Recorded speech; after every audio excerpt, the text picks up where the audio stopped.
Oh boy, we're going into some Lovecraft tonight. Hi everyone. Today we're playing Dagon, which is a story directly inspired by the works of H.P. Lovecraft, one of the most well-known cosmic horror writers of all time. And I really like his works. Not him. H.P. Lovecraft himself is probably one of the most awful people I've ever read about. He was just a horrible person. But his work is very influential, and it's very well written, and it's very imaginative. Even if half of that imagination was because he was afraid of everything and hated everyone who wasn't a white person from New England. So yeah, but I have this. It's free on Steam, and I want to check it out. Oh, the trivias. Dagon comes in a little glass bottle. Nope. So, lots of trivia. So this is going to be a trivia-based game, huh? Let's check it out. Dagon is a faithful interactive adaptation of H.P. Lovecraft's work focused on story and atmosphere. You will not find difficulty choices, action sequences, or inventory management here, and movement is limited to progressing through locations along with the plot. So it's a walking simulator. Got it. I am writing this under an appreciable mental strain, since by tonight I shall be no more. During the game, you will encounter interactive elements. Some of them will allow you to continue your journey. Others reveal interesting facts about the original short story, its historical background, and the author. Some of the trivia is hidden. In order to find these secrets, focus your eyes and look for the Elder sign. Of course. So I gotta right-click to look for the Elder sign.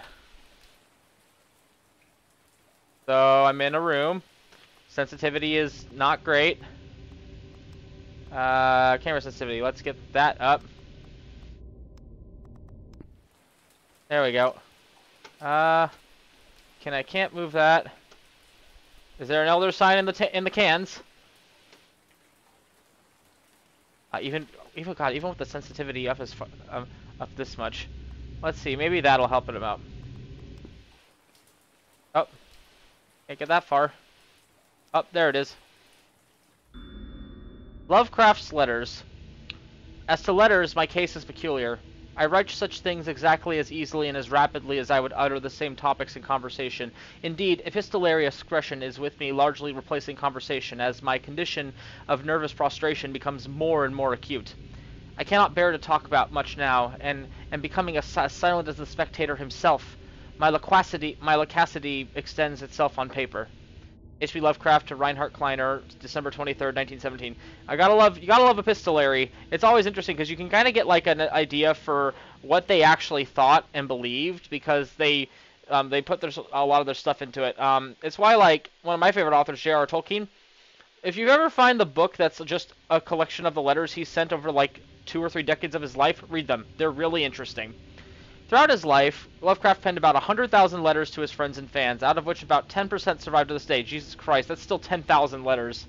But his tendency to endless correspondence was a relatively late growth. In youth, I scarcely did any letter writing. Thanking anybody for a present was so much of an ordeal that I would rather have written a 250-line pastoral or a 20-page treatise on the rings of Saturn. Collected letters 1929 to 1931, H.P. Lovecraft. Lovecraft would often skip meals to afford postage. That's not healthy. Collections of his correspondence have been published in various books, and selected letters can be found online. Some readers consider them his most important legacy. I mean, it is interesting to get into the minds of the authors, especially since it's partly why we know that he was not a great guy. You can read the discovered trivia immediately or go back to them later in the main menu. Turn off displaying trivia if you find that the feature distracts you from the journey. This can be changed anytime in the options. Show trivia upon finding them. Yep. That works. Is there any other trivia I can find? Not in here. Well, let's go. Penniless, and at the end of my supply of the drug which alone makes life endurable, I can bear the torture no longer, and shall cast myself from this garret window into the squalid street below. Are we about to kill ourselves? Do not think from my slavery to morphine that I am a weakling or a degenerate. Oh, yes. You're a drug addict. When you have read these hastily scrawled pages, you may guess. though never fully realize why it is that I must have forgetfulness or death. You saw the horrors of the world, and oh, what is that? That was like a dust mote that was like just getting bigger in the middle of the screen. So he probably saw some eldritch horror and went insane, and he's about to commit suicide, but he wants to write down his thoughts. Alright, so... Elder sign? Elder sign. Morphine. Morphine entered into use in the 19th century and was routinely administered to treat severe pain during the American Civil War and World War I. It was also sold without restrictions until 1914. Yep, morphine became more popular after the invention of the hypodermic syringe around 1854. Friedrich Sertner, who first isolated the substance, originally named it morphium after Morpheus, the Greek god associated with dreams. At the time when Dagon was published, morphine abuse, known as soldier's disease, already posed a big problem in the United States. Yep, as a precursor to the opioid epidemic. Is there anything over here? No. No. Alright, on to the next one. It was in one of the most open and least frequented parts of the broad Pacific that the packet of which I was supercargo fell a victim to the German Sea Raider. The German Sea Raider. Ah, another one. Lovecraft and the Great War. Dagon was written around a month after the United States entered World War I. Lovecraft was actively interested in his course. He composed many poems in which he gave encouragement to soldiers and commented on the events unfolding in Europe. He tried to enlist in the army, which he mentions in one of the letters to Reinhard Kleiner. Some time ago, impressed by my entire uselessness in the world, I resolved to attempt enlistment despite my most invalid condition. I argue that if I chose a regiment soon to depart for France, my sheer nervous force, which is not inconsiderable, might sustain me till a bullet or piece of shrapnel could more conclusively and effectively dispose of me. Letters to Reinhard Kleiner, H.P. Lovecraft. But even though he passed the physical exam, his mother prevented him from going to the war. She has threatened to go to any lengths, legal or otherwise, if I do not reveal all the ills which unfit me for the army.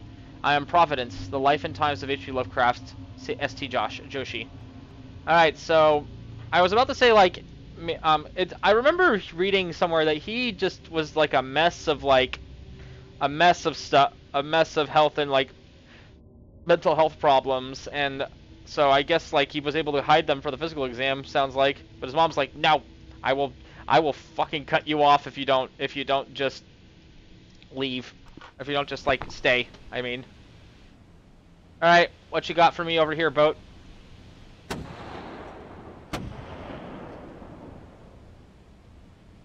The Great War was then at its very beginning, and the ocean forces of the Hun had not completely sunk to their later degradation, so that our vessel was made a legitimate prize, whilst we of her crew were treated with all the fairness and consideration due us as naval prisoners. Huh, there's actually some pretty nice water effects. Alright, there we go. The HUNS. The HUNS were Central Asian nomads who established a dominion in Europe and invaded the Roman Empire in the 5th century AD. They were known as brutal, deadly warriors and masters of quick raids who also developed powerful composite bows, lassos, and early siege weapons. During World War I, the British used the word Hun as a synonym for Germans. Okay, Jesus. I actually didn't know that. In order to emphasize their brutality. However, the term originated when the German Emperor Wilhelm II gave a speech to his troops on the July 27, 1900, before they embarked to China. Should you encounter the enemy, he will be defeated. No quarter will be given. Prisoners will not be taken. Whoever falls into your hands is forfeited. Just as 1,000 years ago the Huns under their King Attila made a name for themselves, one that even today makes them seem mighty in history and legend, may the name German be affirmed by you in such a way in China that no Chinese will ever dare to look cross-eyed at a German. The refusal to take prisoners was a clear breach of the laws and customs of war adopted during the First Hague Convention of 1899. Yeah, but honestly, like, probably none of the European powers cared, because this is the height of imperialism, and they thought of the Chinese Empire as like a lesser, and the people in it as lesser and not human. Like, colonialism and imperialism did a number on all the world that wasn't Europe, and even in Europe too.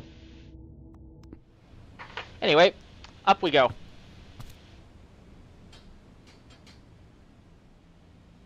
So liberal, indeed, was the discipline of our captors, that 5 days after we were taken, I managed to escape alone in a small boat with water and provisions for a good length of time. That's using the old noggin. See, not you. There's gotta be a factoid around. Is there a factoid around here? Maybe out on the ocean? Is this the first one without a factoid attached? Interesting. So not all of the places I go are gonna have one. Maybe. We'll see if I miss one. Flame? No flame.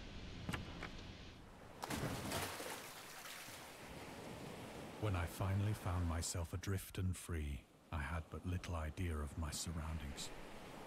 This is like the worst place. Like this is like the Road to El Dorado idea. Like this is a very bad idea to do this in the open air. Never a competent navigator, I could only guess vaguely by the sun and stars that I was somewhat south of the equator.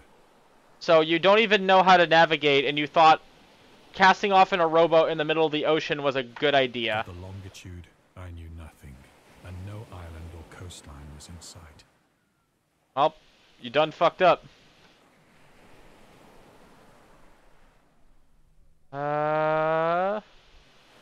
Nothing over there. Stars in the sky? Anything in the sky? The moon! We're going to steal the moon! Alright, what eldritch horror comes from the moon?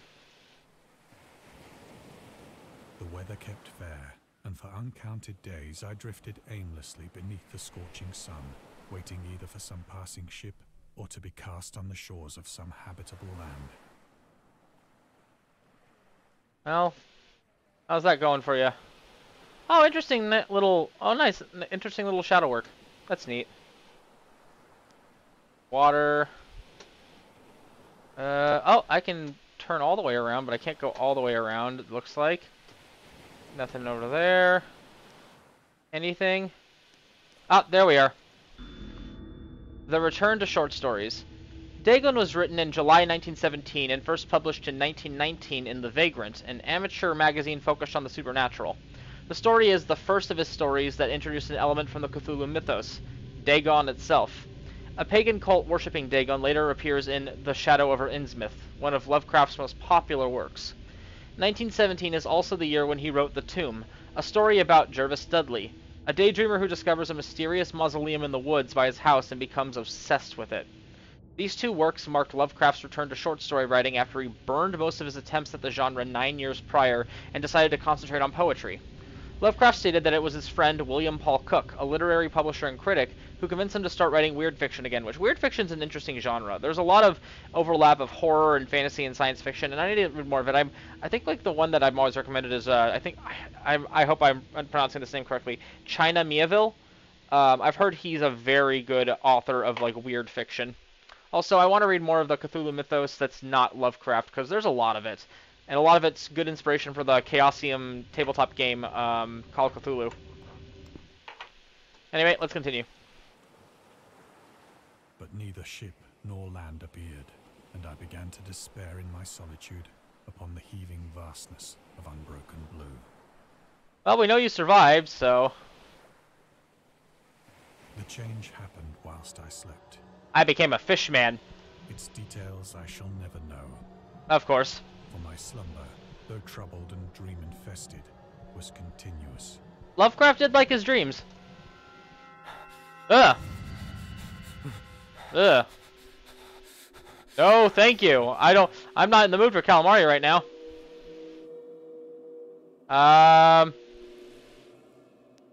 That's a calamari I don't want to deal with. But I have to, it looks like. When at last I awoke, it was to discover myself half sucked into a slimy expanse of hellish black mire, which extended about me in monotonous undulations as far as I could see, and in which my boat lay grounded some distance away. Though one might well imagine that my first sensation would be of wonder at so prodigious and unexpected a transformation of scenery, I was in reality more horrified than astonished. I do not blame you. That is a horrifying scene to walk across. For there was in the air, and in the rotting soil, a sinister quality which chilled me to the very core. Gotta say, the narrator's pretty damn good. The region was putrid with the carcasses of decaying fish and of other, less describable things which I saw protruding from the nasty mud of the unending plain. Perhaps I should not hope to convey in mere words the unutterable hideousness that can dwell in absolute silence and barren immensity. There was nothing within hearing, and nothing in sight, save a vast reach of black slime. Yet the very completeness of the stillness and the homogeneity of the landscape oppressed me with a nauseating fear. The sun was blazing down from a sky which seemed to me almost black in its cloudless cruelty, as though reflecting the inky marsh beneath my feet. Oh, that's joyous, ain't it? Ugh. So many tentacles. That's a Cthulhu. If I remember, that's a Nautilus. That's a Nautilus spiral. The spiral! Uzumaki! Junji Ito, when did you get here? Okay, that's where I need to go, but is there an elder sign? Is there an elder sign? Elder sign. Are you in the stars? Are you in the sunken city in the stars? Wait, no. That's Cthulhu, not Dagon. There you are. Oh god, you're horrifying. The origins of Dagon. Dagon seems to be inspired by Fishhead, a short novel by Irwin S. Cobb about unnatural affinities between a hybrid idiot and the strange fish of an isolated lake. Supernatural horror in literature, H.P. Lovecraft. And Lovecraft's dream about a strange island emerging from the ocean and him crawling in ooze that covered its surface. I dreamed that whole hideous crawl and yet can feel the ooze sucking me down. In defense of Dagon, H.P. Lovecraft. Lovecraft's interest in the topic stemmed from his aversion to fish and sea smells. In his own words, I have hated fish and feared the sea and everything connected with it since I was 2 years old, but I cannot recall what earlier experience gave me such a profound and lasting aversion to the sea and seafood. The Dweller in Darkness, Lovecraft 1927, Donald Wandre. Let's see. Affinities between a hybrid idiot and the strange fish of the isolated lake. Is he... maybe that's part of... Probably... The hybrid part's kind of what's sticking with me, because, like... Lovecraft was not a big fan of, like, intermixing of things, and, like, a bit of the subtext of the Dagon worshippers and the fish people in Innsmouth is, like, the idea that they're, like, degenerate bloodlines, mixed race, and that's what makes it uncomfortable to Lovecraft about that idea. So, I mean, he got to have got inspired by it somewhere, right? Also, I am not a Lovecraft expert, so I am more than willing to be corrected if anything I say is inaccurate to what actually it was. I just know what I've read, and I am more than willing to be corrected on anything, but in general, Lovecraft was a bad person. He was not a good person. He just hated anyone that wasn't him. And it's very obvious in his books that he did not like people that were, like, not white, or not his version of white. So, like, that's just a fact. That's just an objective fact. Also, don't look up what his cat was named. That's a yikes moment as well.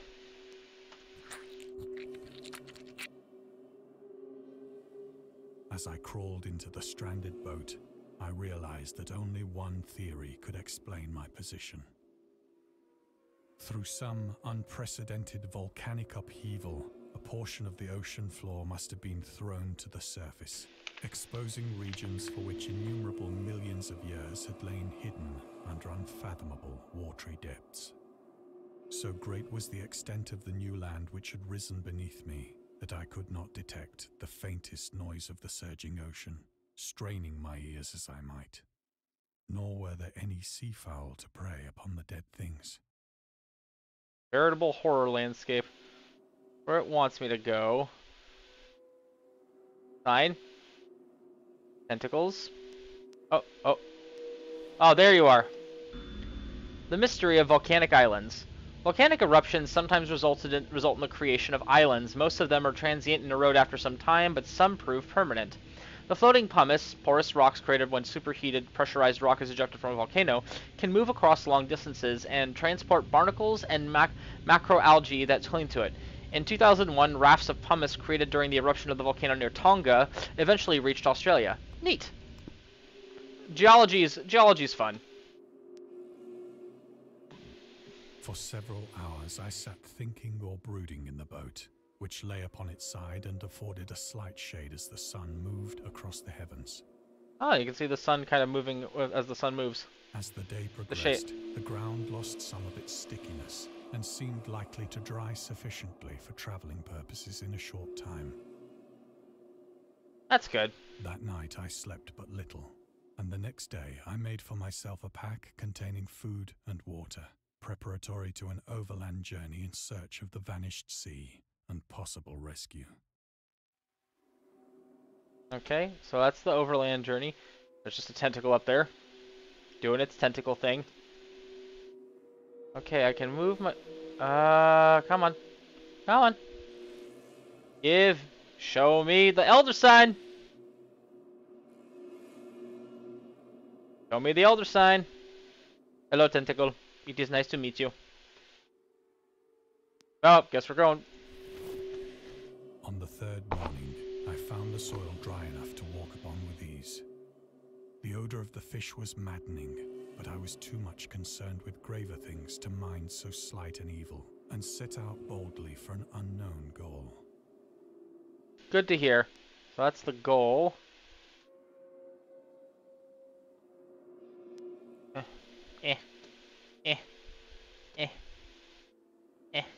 Okay, we're good.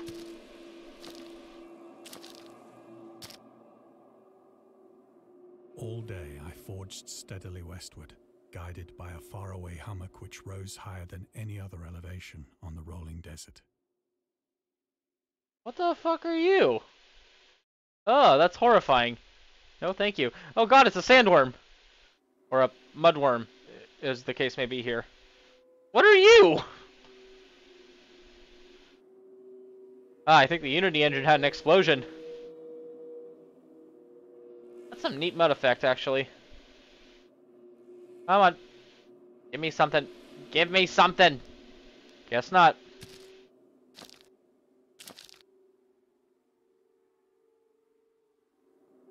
It's a whale! A spooter. It's a crab leg or something. That's what I want to go, but I don't want to go there yet. Guess I got to, though. That night, I encamped, and on the following day still travelled toward the hummock, though that object seemed scarcely nearer than when I had first espied it. Ugh. There we go. A weird worm creature. The horrors of the ocean. The creator of the Cthulhu Mythos and the fictional underwater city of Relay was convinced that life could not exist at the bottom of the ocean because the water pressure would make it uninhabitable. Ah, yes, one of many of Lovecraft's like scientific claims that he couldn't back up because he didn't have more than an elementary education. He loved science. He was really bad at it. Like I think like part of the whole like thing about the color out of space, like this idea of a color or a shade of color that like the human eye can't pick up, is because he didn't quite understand what ultraviolet or any of the other any of the other like spectra parts of the color spectrum and the light spectrum and all that stuff. Like, so he just made up a random thing, and then he's like, well, I can't describe it, it's unimaginable and it makes people go insane. It's like, my dude, you need to like work on your science. Today we know that the darkest depths of the ocean are home to many peculiar organisms. The deepest dwelling fish we have discovered so far, the Mariana snailfish, can live about 8,000 meters, more than 26,000 feet below the ocean's surface, in never-ending darkness and at hellishly crushing pressures, hundreds of times stronger than those found at sea level. Upon glancing at the modern photos of deep-sea fish, such as the anglerfish, the fangtooth, or the viperfish, and their truly Lovecraftian characteristics, it's hard not to find some irony in this. Yeah, deep-sea fish are horrifying. Like, they're cool. And it's cool that they live down there. But everything in the Marianas Trench is horrifying to look at. They evolved so fascinatingly because they didn't evolve without light and without the normal sources of food that would normally be the case. And it's just terrifying to see them, to see them. So yeah, it is kind of funny that how Lovecraftian the deep sea stuff is. Probably why most deep sea games, like I think Subnautica has a lot of like deep sea monsters in it that are very Lovecraftian.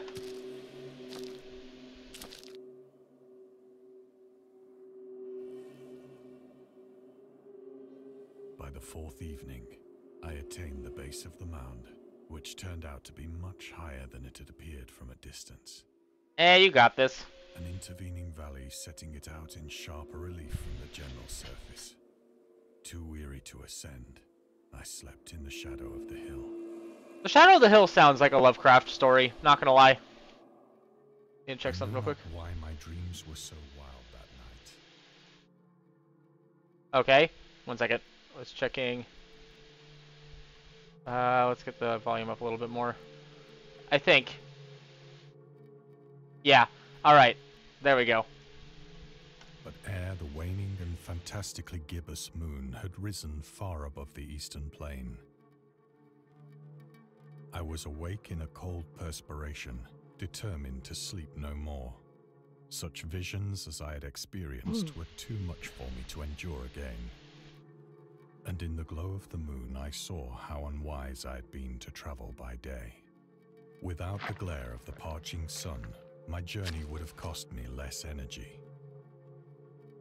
Indeed, I now felt quite able to perform the ascent which had deterred me at sunset. Picking up my pack, I started for the crest of the eminence.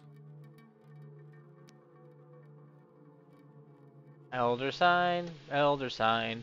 Is there an elder sign? Yes, there is, right there. The loner. Contrary to popular opinion, Lovecraft was not an ever-frowning, eccentric, grumpy loner. He considered himself to be a person who appreciated humor. Moreover, he would often meet with friends in his apartment or at various cafes in Brooklyn and Manhattan. At times, his social life was so intensive, his work would suffer for months. Still doesn't make him not a good person. There was a point when he finally decided he needed to put an end to daily meetings and loitering in New York's cafeterias and resorted to hiding at home and reading with the main room light turned off, pretending he wasn't there whenever a friend knocked on his door. He also had another method of deterring his guests, which involved greeting them in a bathrobe, with an unmade bed visible in the background and piles of paper scattered across the floor. So he had like a switch turn on in him, apparently, where he's just like, well, time to not talk with people anymore. How many... I have said that the unbroken monotony of the rolling plain was a source of vague horror to me.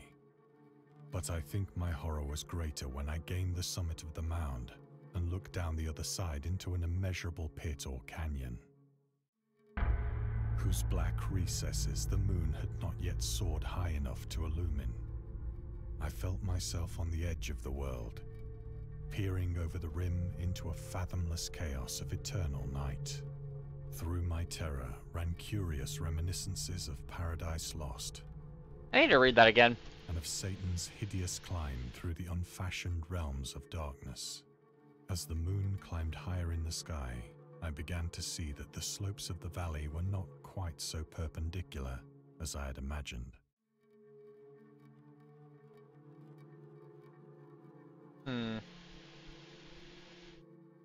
Other sign on the moon? No moon. No moon sign. I don't see anything on the stone, so off we go. Ledges and outcroppings of rock afforded fairly easy footholds for a descent. I just got up the mountain, come on. Whilst after a drop of only a few hundred feet, the declivity became very gradual. Elder sign, elder sign. Nope. Urged on by an impulse which I cannot definitely analyze, I scrambled with difficulty down the rocks and stood on the gentler slope beneath, gazing into the Stygian deeps, where no light had yet penetrated. All at once, my attention was captured by a vast and singular object on the opposite slope, which rose steeply about 100 yards ahead of me. Don't go towards the stone monolith. That's an easy... has Dead Space and... Dead Space is inspired by Lovecraft. Has Lovecraft not taught you anything, Lovecraft? An object that gleamed whitely in the newly bestowed rays of the ascending moon. I don't want to go that way. But it looks like I have no choice.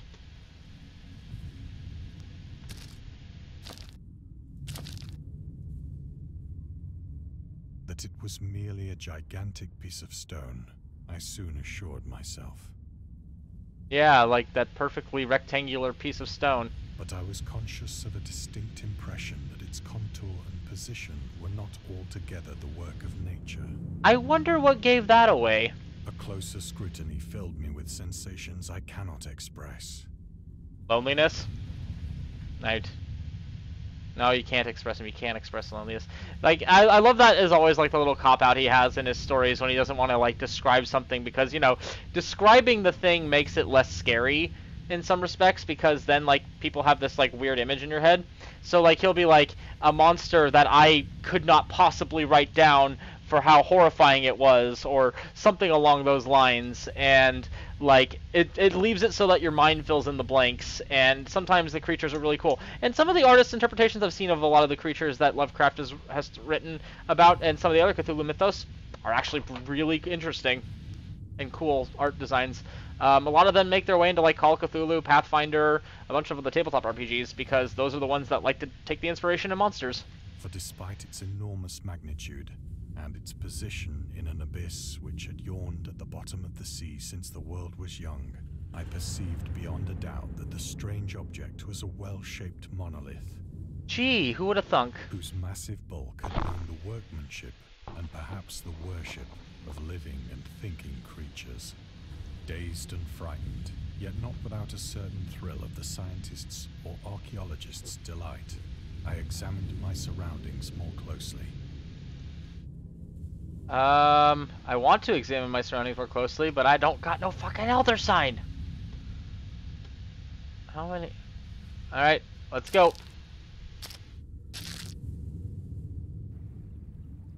The moon, now near the zenith, shone weirdly and vividly above the towering steeps that hemmed in the chasm, and revealed the fact that a far-flung body of water flowed at the bottom, winding out of sight in both directions, and almost lapping my feet as I stood on the slope. Across the chasm, the wavelets washed the base of the cyclopean monolith, on whose surface I could now trace both inscriptions and crude sculptures. Let's see.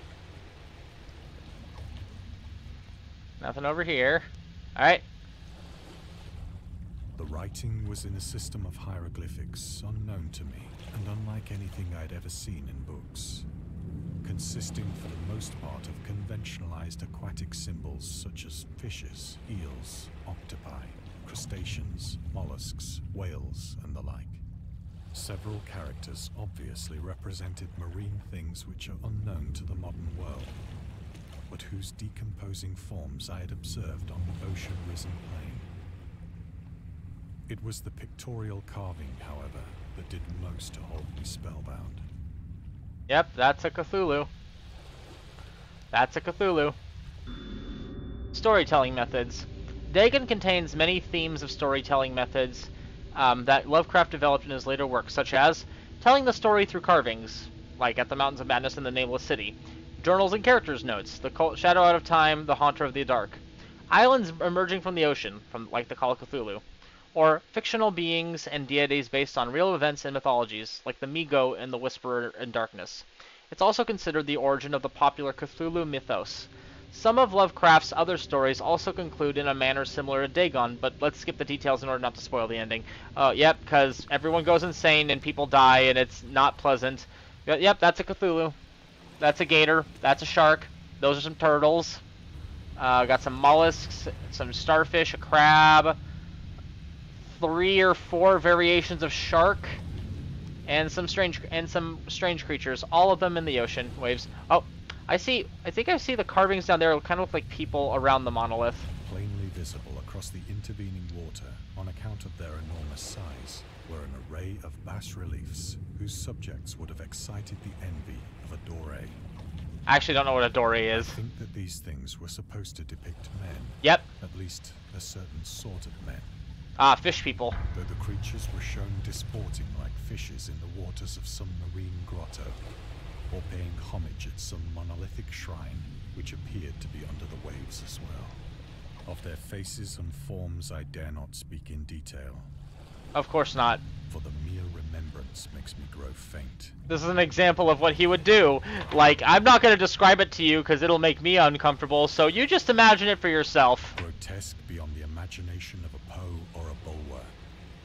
They were damnably human in general outline, despite webbed hands and feet, shockingly wide and flabby lips, glassy, bulging eyes, and other features less pleasant to recall. Curiously enough, they seem to have been chiseled badly out of proportion with their scenic background.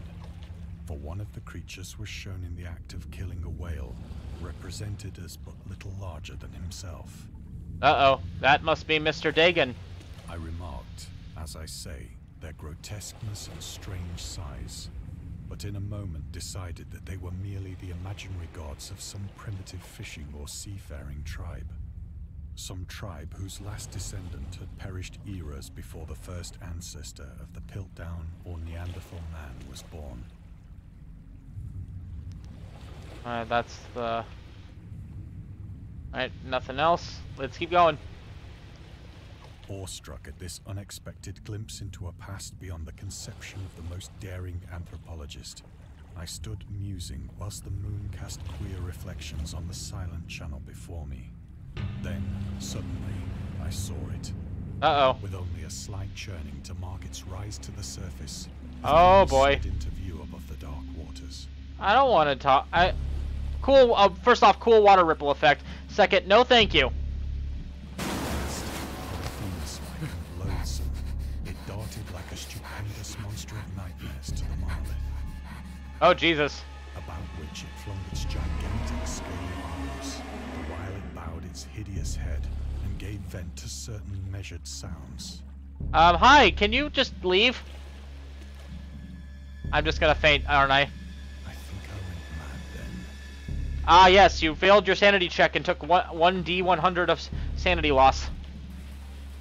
Of my frantic ascent of the slope and cliff, and of my delirious journey back to the stranded boat. I remember little. I don't blame you. Let's get the hell out of here. The first elder sign? No elder sign. Let's go.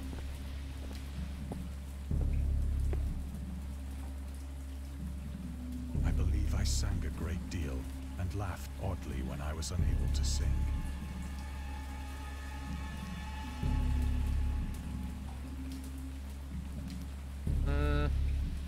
That's a cool image.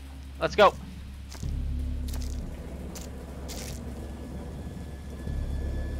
I have indistinct recollections of a great storm sometime after I reached the boat. At any rate, I know that I heard pearls of thunder and other tones which nature utters only in her wildest moods. Okay. Whoop. I'm out.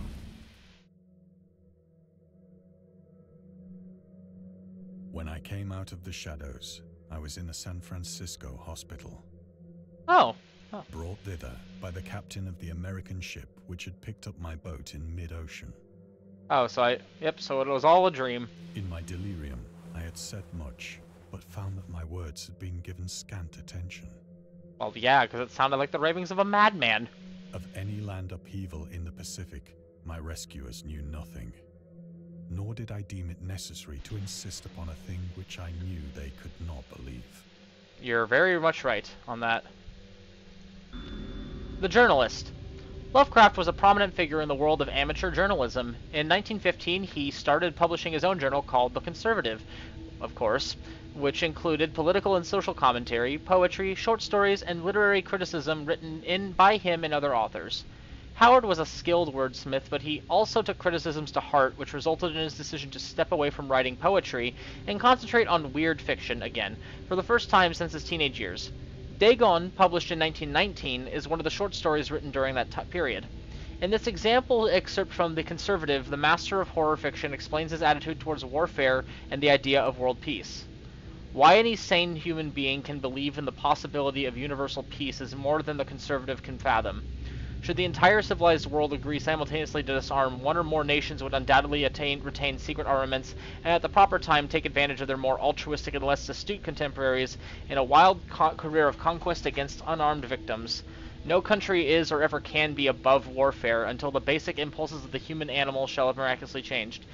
I mean, that's something to think about. Anything else? Any other signs? Oh, there you are.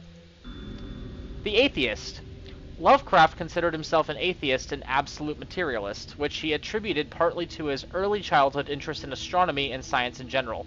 In his own words, I am indeed an absolute materialist so far as actual belief goes, but with not a shred of credence in any form of supernaturalism, religion, spiritualism, transcendentalism, metempsychosis, or immortality.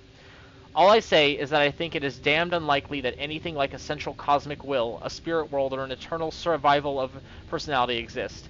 They are the most preposterous and unjustified of all the guesses which can be made about the universe, and I am not enough of a hair-splitter to pretend that I don't regard them as errant and negligible moonshine.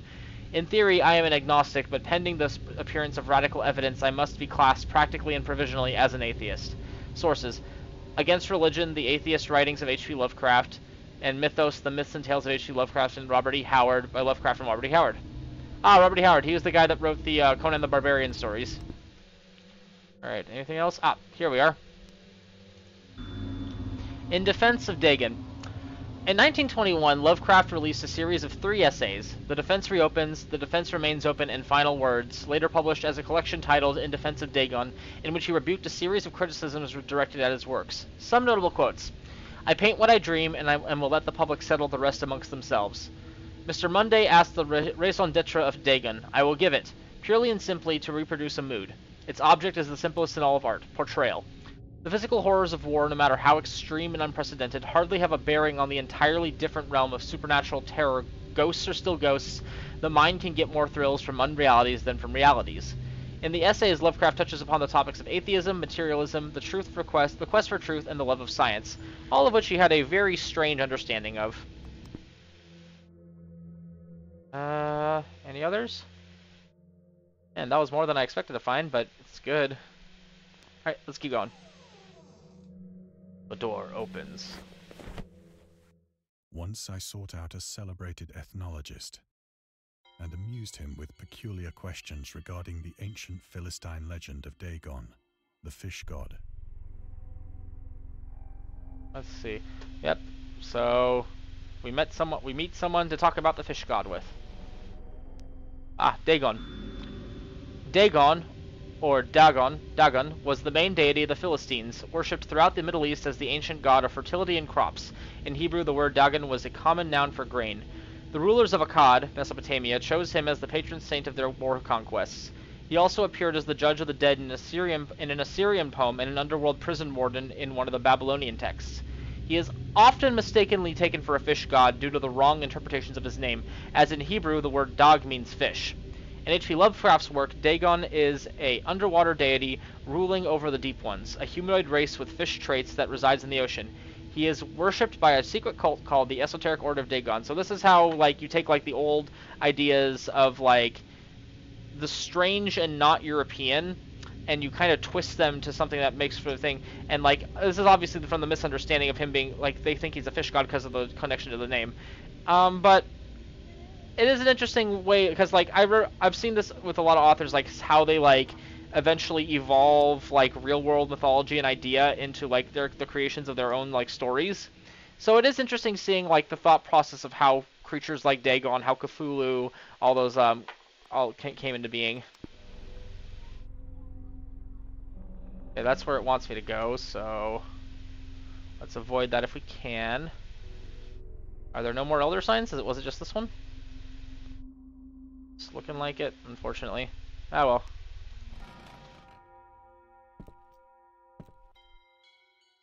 But soon perceiving that he was hopelessly conventional, I did not press my inquiries.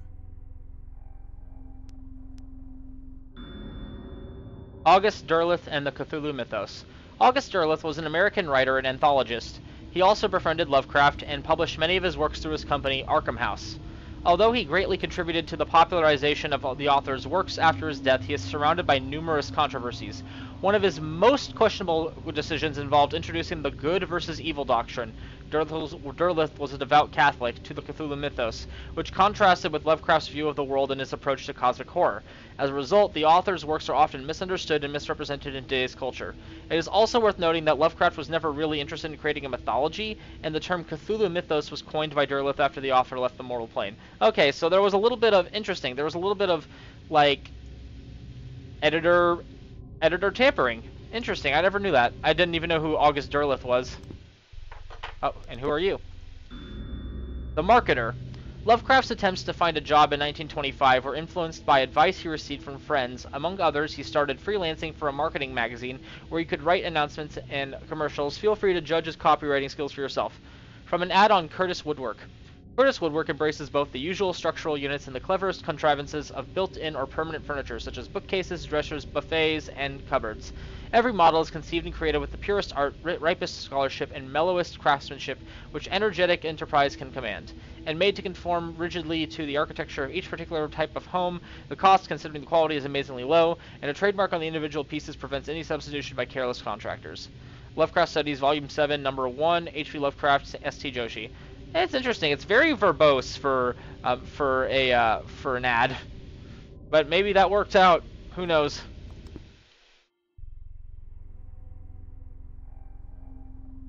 The others look like it.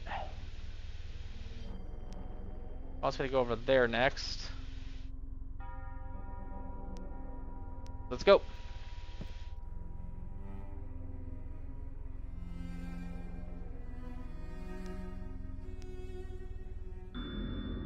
The Scientist. These days the word scientist is a widely accepted term, but at the time Dagon was published it was subject to a wide debate. After the author used it in the story, critics pointed out that man of science was a more appropriate term to employ. He admitted in the defense of Dagon that if Dagon were to be reprinted he would indeed use the phrase they suggested. Scientist was coined as an analog to artist to be used when referring to those studying different branches of science. Yet, in the 19th and early 20th century, scientific researchers in Great Britain and the United States were of the opinion that man of science, resembling the term man of letters, was the only proper choice. Among other things, it was gender-specific, indicating that science was an endeavor to be pursued by only one sex because, of fucking course, in the 19th and 20th centuries, that's what they thought. The term scientist became more accepted only after World War II, and man of science started fading of obscurity as an old-fashioned synonym, also a very sexist and misogynistic synonym. So, glad we're not done with that, although it is kind of funny seeing sometimes an old thing, I am a man of science! I didn't know that that was the origin of the phrase, though. Interesting. That's...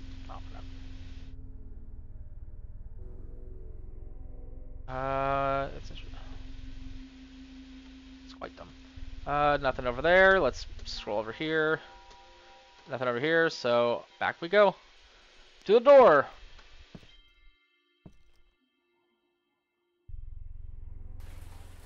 It is at night, especially when the moon is gibbous and waning, that I see the thing.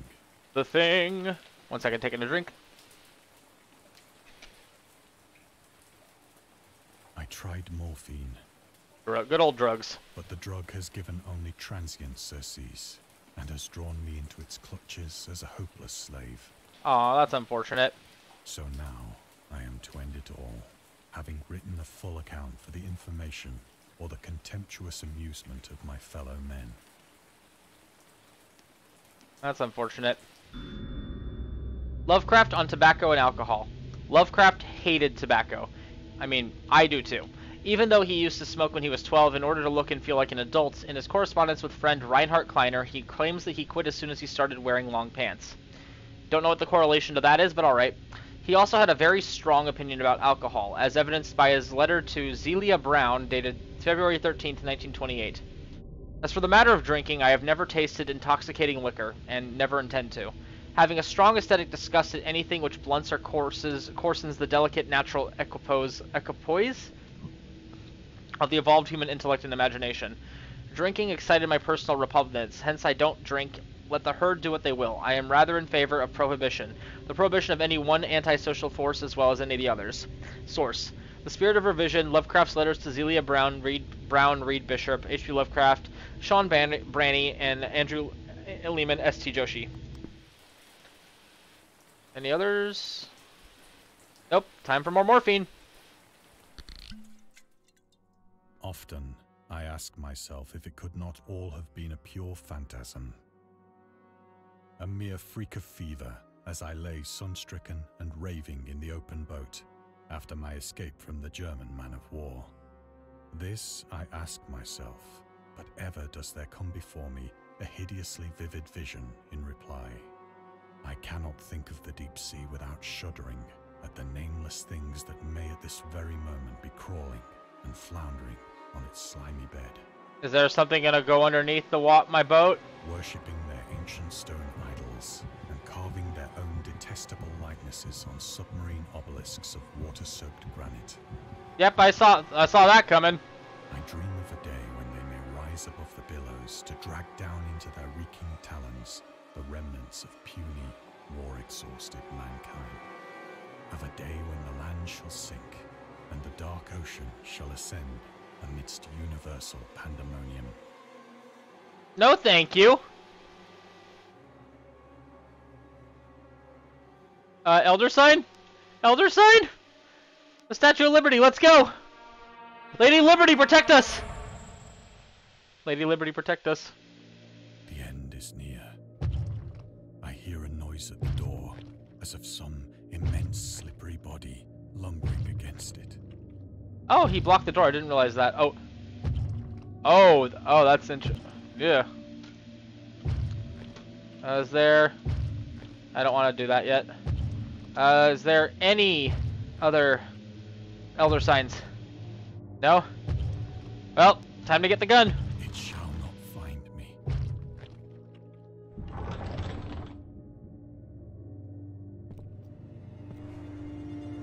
God, that hand! No thank you. The window! The window! Bye.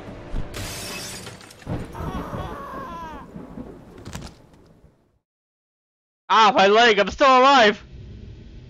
Thank you for playing. We hope you enjoyed immersing yourself in our little pool of cosmic horror. We would appreciate it if you took a moment to rate Dagon and check out our other games and DLCs. Exit. Oh, well, I mean, that sounds about right for a Lovecraft game, that ending. I think I missed a few. Probably missed a few of the elder signs. I missed 2. Ah, damn, I missed 2. That's unfortunate. Well, that was an interesting little experiment. I can see why it's free. Definitely ended like all Lovecraft stuff does. I noticed that there are other DLCs for the game. I think the DLCs cost money though, so I don't know if I'll get to them. But if I do, I'll let y'all know. But anyway, this has been Dagon, a short little game that I found on Steam for free. If you want to check it out yourself, it's free on Steam. And it was neat. I hope you all have a fun time, and I'll talk to y'all later.